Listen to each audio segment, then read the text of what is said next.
When social media first came out, the main goal was connecting people. We were following people we already knew and sharing simple updates with them. There were ads, but they were basic. The main goal was growth and user adoption. Only a small number of people were actually making money on social media.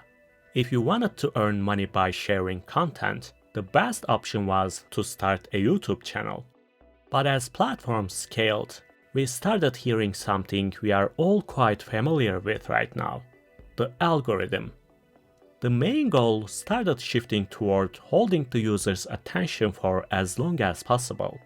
They realized if they showed everything chronologically, people would lose interest and leave. So they began deciding what you should see to keep you engaged. Suddenly we cared less about what our friends were up to, and we started spending more time on strangers' posts and different communities. We interacted more, we commented more, and we shared more. And this caused a lot of people to start building their own audiences and businesses to move on to social media. So these platforms started earning more, but it wasn't enough. They needed to maximize profit per user. Users were no longer just participants. Whatever you do on the internet, how many milliseconds you spend on a single post, even predictions of where your eyes land on a picture, all of it stored by these platforms. And even knowing all of these, I still get a strange feeling when I open Facebook after weeks away and see how uncomfortably personal the ads are. There have been many court cases around how these platforms process user data, but each time they have found a way around it. But the targeted ads are just the tip of the iceberg. The most dangerous part is human manipulation. They can shift how people think, influence elections, and spread misinformation at scale. And unfortunately, it's now incredibly hard to tell what's real and what isn't. This is where it starts affecting developers the most. In the previous video, I talked about how developers are being influenced by AI-related fear and how programming has become much more frustrating in a short time. And this will likely continue as long as we keep believing everything we see online. Because right now, developers are surprisingly easy to manipulate, even though they are supposed to be among the most logical thinking people out there. I don't blame them because it's their future on the line. It's hard to stay rational when people constantly pushing the idea that you won't be needed in the tech industry anymore. But it's not just about AI. We can just easily be manipulated about the tech stacks and tools we use every day, because nobody seems to care about proven, reliable technologies anymore. Instead, people promote the newest and most hyped tools, because that's what gets engagement. But the real problem is how quickly the number of these profiles and posts is growing. We are surrounded by opinions online because that's exactly what platforms reward.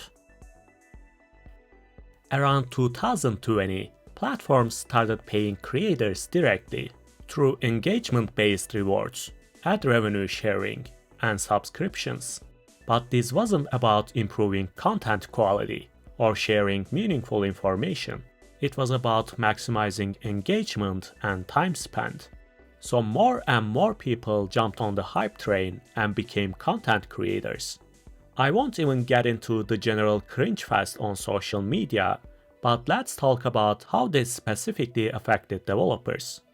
The most used platforms among developers are X and LinkedIn.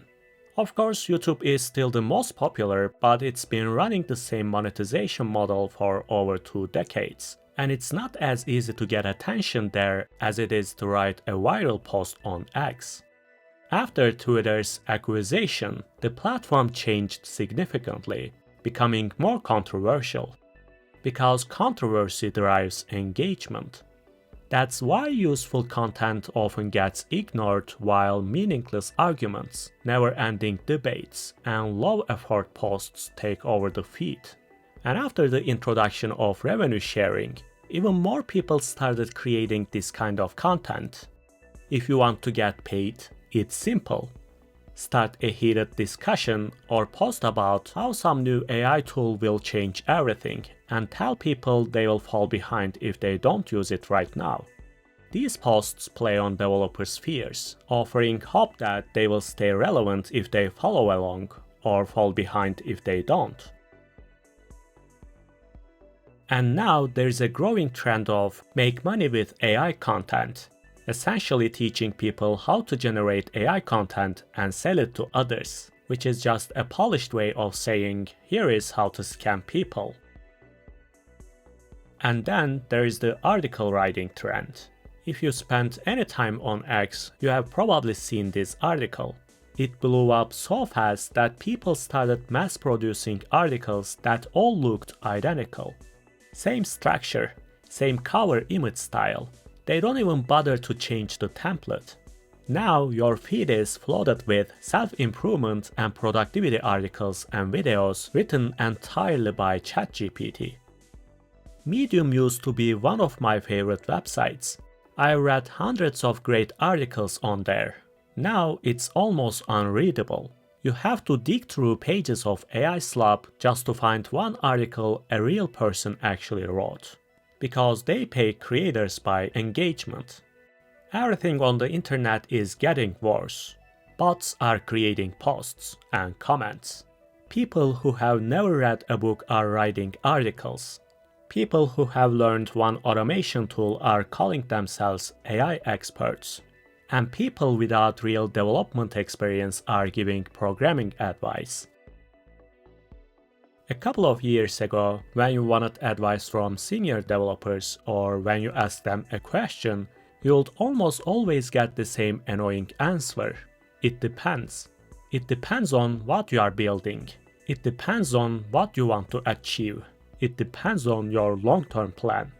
Nobody would casually say, "This sucks, don't use it." But now everyone is a master, and everyone feels the need to express strong opinions, even without real experience.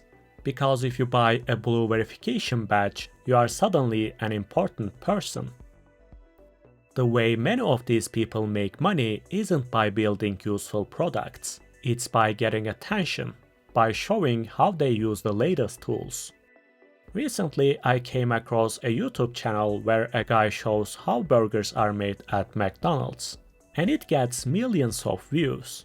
And now his main job isn't working at a burger place anymore, it's content creation.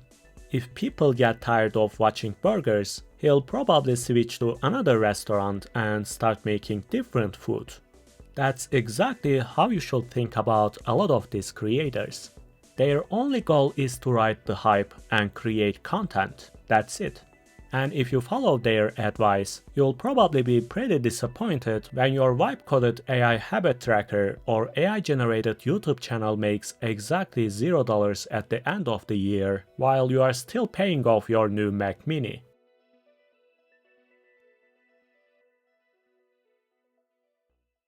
First, take a serious look at how you are using social media. And stop chasing every single hype cycle. I know you don't wanna miss anything, everything is moving fast and it feels impossible to look away. So here is my solution. Pick a schedule, once a week, once a month, whatever works for you. On that day, you can go through everything at once. New tools, new AI models, discussions, videos, and actually try the things that seems worth trying. See for yourself if anything is genuinely worth going deeper on. That way you won't waste time on technologies that were hyped one week and disappeared the next. And trust me, you won't miss anything important by not checking what Cloud Opus 4.7 can do differently from 4.6 the moment it drops. More importantly, you'll focus on what you are actually building instead of feeling like you need to keep up with everything on social media. Another important thing is realizing that we are living in an era of misinformation. Anyone can post about any topic and sound like an expert. So be selective, be skeptical, choose carefully who actually earns your trust, and make them earn it through demonstrated experience. And finally, you need to understand that nobody shares their $1,000,000 insights for free. Most of the time, they are either selling you hope or using your attention to promote something. If you follow these principles, you will start to realize how much of this noise was meaningless and how much it was actually draining your focus and mental energy. And hopefully, you will feel a lot lighter and more focused as I do. As you might know, I'm working on a JavaScript core knowledge series on my website. If you write code but aren't fully confident about best practices, you can visit Lama.dev or click the link in the description. If you want to see more videos like this, please like the video and leave a comment, and I'll see you in the next one.